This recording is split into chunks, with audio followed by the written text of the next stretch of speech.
खबीज एक ऐसी शक्ति होती है जो बेहद ही गंदी और बेहुदा होती है। आपके मन में ये नाम आते ही एक नकारात्मक सी ऊर्जा आ जाती होगी। मैं आपको बता दूं, ये एक ऐसी गंदी शक्ति होती है जो आपके पीछे अगर पड़ जाए तो आपका मरते दम तक साथ नहीं छोड़ती। यानी कि अगर आप मर भी जाओ तो भी आपका साथ ये नहीं छोड़ेगी। और आज जो मैं कहानी लेके आया हूँ, ये कहानी सुनने के बाद आपके रोंगटे खड़े हो जाएंगे, आपकी रात की नींदें खराब हो जाएगी। दोस्तों, आज जो मैं कहानी लेके आया हूँ ये आज से 6 साल पहले घटी थी और एक सच्ची घटना पे आधारित है। जी हाँ दोस्तों, ये कहानी बिल्कुल सच है। नमस्कार दोस्तों, मेरा नाम है मनीष और आप देख रहे हैं हॉन्टिंग टीवी यूट्यूब चैनल। अगर आप लोगों को ये वीडियो पसंद आए तो चैनल को लाइक, शेयर और चैनल को सब्सक्राइब ज़रूर कर देना।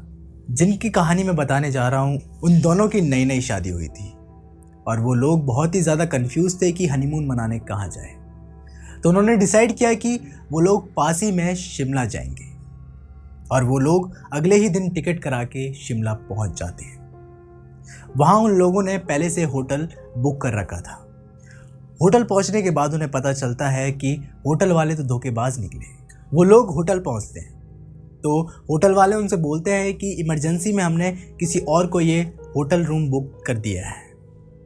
लेकिन अब रात भी काफ़ी हो चुकी थी तो उन्होंने ज़्यादा बहस नहीं की और वो लोग वहाँ से निकल गए। अब वो लोग कुछ दूर आगे चलते हैं। सुनसान रास्ता था, रात का पूरा समय था और वो दोनों अकेले ही रोड पर चल रहे थे। कुछ दूर चलने के बाद उन्होंने देखा कि एक अजीबोगरीब होटल उन्हें दिखाई दिया। अब अजीबोगरीब मैं क्यों बोल रहा हूँ ये आपको कहानी में आगे पता चलेगा। जब वो उस होटल के पास पहुँचे तो उन्होंने देखा कि वो होटल बिल्कुल सुनसान था। उनके आसपास कुछ भी नहीं था, केवल और केवल बंजर ज़मीन और 2 बरगद के पेड़। वो बरगद के पेड़ बहुत ज़्यादा पुराने थे। उसके ऊपर उल्लू बैठे हुए थे जिनकी आवाज़ें बेहद ही डरावनी लग रही थी उस खौफनाक रात में। वो लोग उस अजीबोगरीब होटल में एंटर करते हैं। कपल में वाइफ को बहुत ज़्यादा डर लग रहा होता है। वो अपने हस्बैंड को काफ़ी बोलती है कि मुझे बहुत डर लग रहा है, लेकिन फिर भी अब उनके पास कोई चारा नहीं था उस रात में कहीं और जाने का। तो वो उस अजीबोगरीब होटल में जैसे ही एंटर करते हैं तो सामने वो देखते हैं कि बेहद ही बुढ़ा आदमी उनके सामने बैठा हुआ था। वो ऐसा लग रहा था मानो हॉन्टेड मूवी का किरदार हो। उसकी उम्र तकरीबन 80 या 90 के बीच में लग रही थी। लंबी लंबी दाढ़ी और बेहद ही सफ़ेद बाल और आंखों पर एक चश्मा लगा हुआ था। मानो ऐसा लग रहा था कि वो उस चश्मे के बिना एक बूंद भी नहीं देख पाए। जैसे ही वो होटल के अंदर एंटर करते हैं तो वो बुढ़ा आदमी उनसे पूछता है कि तुम लोग यहाँ पर क्यों आए हो। अब उस कपल ने कहा कि हमें आज रात अपने होटल में ठहरने के लिए जगह दे दीजिए, क्योंकि जिस होटल में हम आए थे वो होटल बहुत धोखेबाज निकला।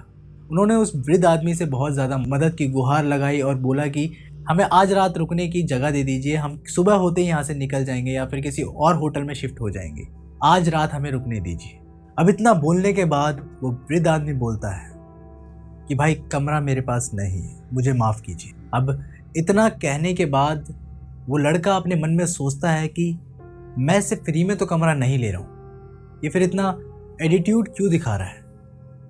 लेकिन जब वो अपनी बीवी की तरफ देखता है और देखता है कि उसकी बीवी ठंड से रात में ठिठुर रही थी तो वो उस वृद्ध आदमी के सामने रूम की गुहार लगाता है और बोलता है प्लीज़ मुझे आज रात के लिए एक रूम दे दीजिए, कैसा भी रूम चलेगा, छोटा मोटा बड़ा गंदा कैसा भी रूम चलेगा, बस आज रात के लिए मुझे एक रूम दे दीजिए, मैं कल सुबह होते ही यहाँ से चला जाऊँगा। इतना बोलने के बाद वो वृद्ध आदमी साइड में रखी हुई चाबी उठाता है और उससे बोलता है ठीक है, मैं आपको एक रूम दे देता हूँ।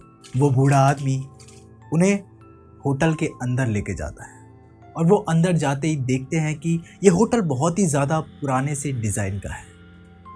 वो स्टार्टिंग से कॉरिडोर में चलता हुआ कॉरिडोर के अंत में एक रूम पे रुकता है और उस रूम का दरवाज़ा खोल के उन लोगों को अंदर बैठाता है और ये चेतावनी देता है कि 12 बजे के बाद इस रूम के बाथरूम को यूज़ मत करना।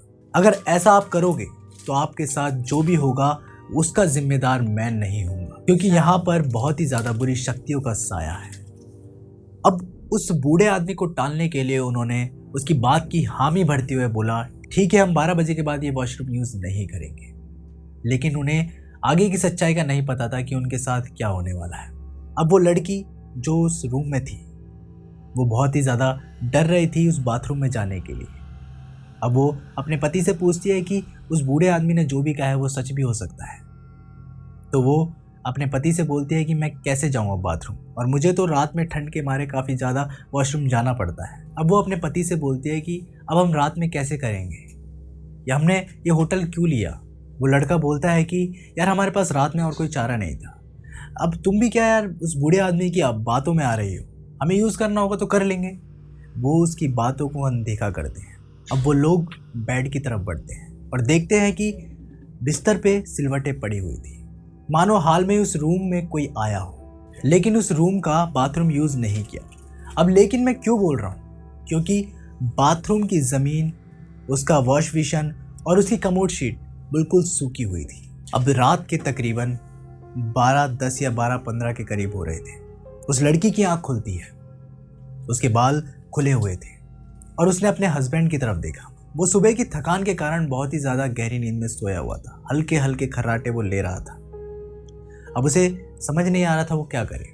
वो अकेली थी। उस लड़की ने अपने हस्बैंड को उठाना बेहतर नहीं समझा और वो अकेली ही उस बाथरूम की ओर बढ़ गई। अब जैसे ही वो बाथरूम की तरफ बढ़ती है, उसे उस बूढ़े आदमी की बात याद आती है कि उसने बोला था कि 12 बजे के बाद अगर तुम इस बाथरूम में एंटर करोगे तो जो भी आपके साथ होगा वो आप खुद जिम्मेदार होगे। लेकिन एक तरफ वो सोचती है कि अब इतनी रात को मैं बाथरूम कहाँ जाऊँगी, और वो उस बाथरूम के अंदर चले जाती है और वो उस बाथरूम के अंदर जाती है और उसको यूज़ करके सो जाती है। सुबह जब उसके हस्बैंड की आंखें खुलती है तो उसका हाथ जब अपनी वाइफ के माथे पर जाता है तो उसे पता चलता है कि उसकी वाइफ को बहुत ज़्यादा बुखार है। वो इतना तेज़ बुखार था कि वो अपनी आंखें भी ढंग से नहीं खोल पा रही थी। अब अपनी वाइफ की हालत देख के वो बहुत ज़्यादा घबरा जाता है और दौड़ता दौड़ता उस बूढ़े आदमी के पास पहुंचता है और उनसे बोलता है कि मेरी बीवी की तबीयत बहुत ज़्यादा ख़राब हो गई है, या आप मुझे थोड़ी देर रुकने की मोहलत दे दीजिए। तो बूढ़ा आदमी उसे बोलता है कि मेरे पास एक डॉक्टर का नंबर है, आप उसे कॉल कर लीजिए और बुला लीजिए।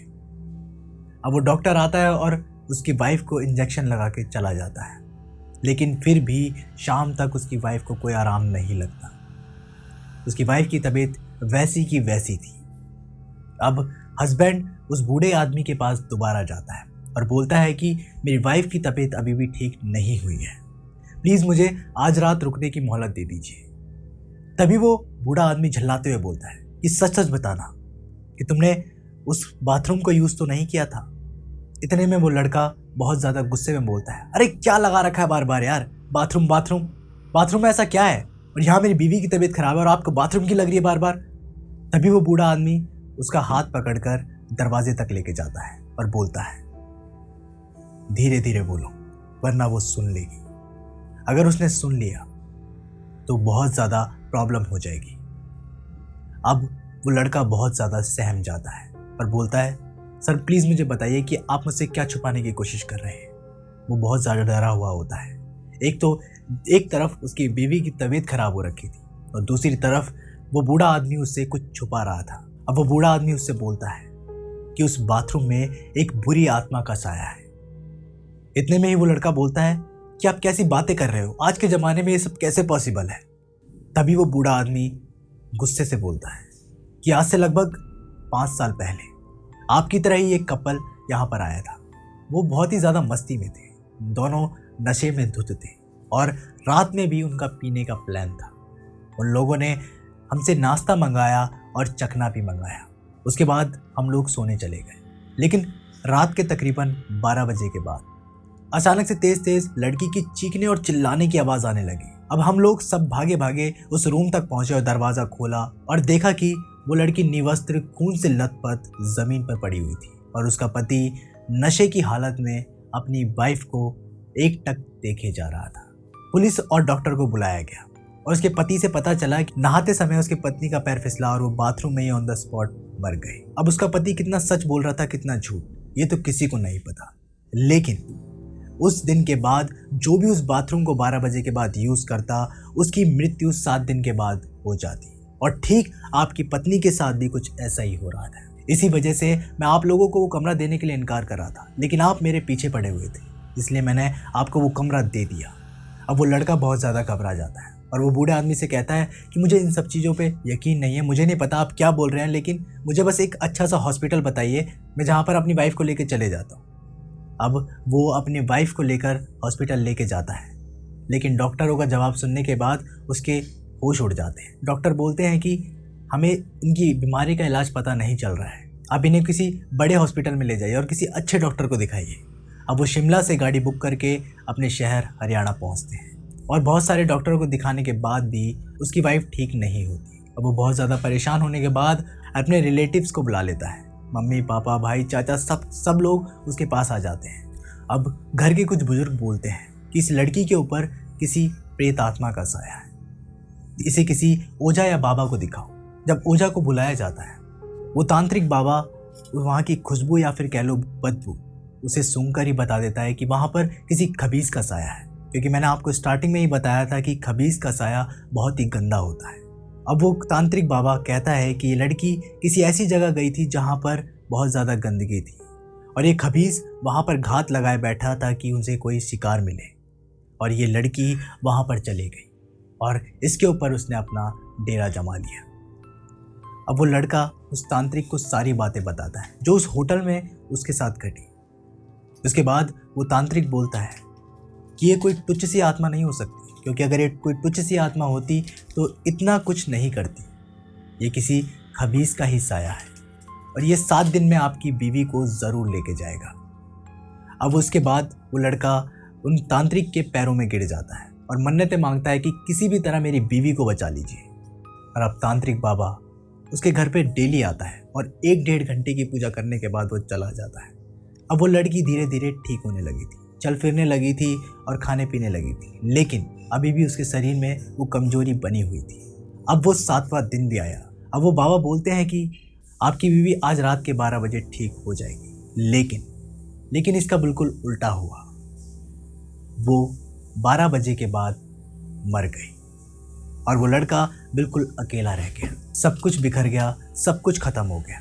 वो लड़का इस बात को एक्सेप्ट नहीं कर पा रहा और वो सदमे में है आज तक कि मेरे प्यार को एक शैतान ने कैसे एक झटके में मुझसे अलग कर दिया। इसलिए मैं कहता हूँ दोस्तों कि आप जहाँ भी कहीं नई जगह जाएं तो वहाँ के जो लोकल लोग होते हैं और वो आपको चेतावनी कोई देते हैं तो उनकी बातों को ज़रूर मान लें, क्योंकि उन्हें पता होता है कि वहाँ पर क्या घटना घटी है। तो दोस्तों, मैं आशा करता हूँ कि आप लोगों को इस कहानी के ज़रिए एक सीख और एक मनोरंजन भी ज़रूर मिला होगा। तो अगर ये वीडियो पसंद आया तो वीडियो को लाइक, शेयर और चैनल को सब्सक्राइब ज़रूर कर लीजिएगा। हमारा चैनल अभी नया है, इसको सपोर्ट दिखाइए थोड़ा और चैनल को ग्रो करने में हमारी हेल्प कीजिए। हम और भी ऐसे हॉन्टेड स्टफ लाते रहेंगे आप लोगों के लिए। नमस्कार, टेक केयर।